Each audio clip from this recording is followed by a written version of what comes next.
साईं वजाए सहरा थरी सदा है हूँ नदीम जुमानी मुखातिबा एक आम इतला अवां जे समाता ताईं सुणातो हला। अता मोहम्मद वल्द अब्बास जिको कुछ अरसे सी गायब थे गयो है जिकेरी गुलामी मामू शौकत आने लियाकत परेशानी। अता मोहम्मद वल्द अब्बास उम्र 18 साल जिको 12 तारीख 8 महीनो 2024 ते कराची में गायब थे गयो है।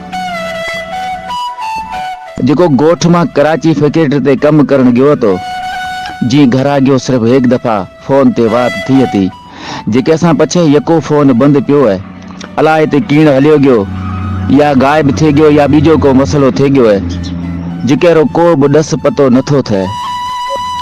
गोठ वारा माइतर अजीज करीब मामा सब अजीज तमाम घना परेशानी खास करे अता मोहम्मद रो वालद साहब अब्बास तमाम घणो परेशान है जिकेरो नौजवान पुट अता मोहम्मद ओचितो गायब थे गयो है।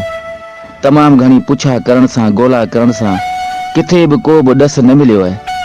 मेहरबानी करे ये वीडियो देखण वारा दोस्त अवां सभाना एक अपील है त अवां किथे अता मोहम्मद मिले या को डस पतो थे तो ये नंबरां ते इतला जरूर माइतराना दिया और नवी भी जिको थरवारा असांजा जिथे भी रही था पूरी सिंध में पाकिस्तान में वो ये वीडियो ना तमाम घणो शेयर करी और कोशिश करी जी अता मोहम्मद नौजवान पुत्र अपने पी अब्बास ना मिले सके।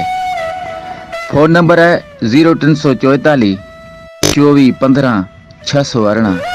बीजो नंबर है 0342 82 39 645। तीजो नंबर है 0348 021 85 33। तो इन नंबर ते जरूर राबतो करया जे अता मोहम्मद अवां सी मिले पे।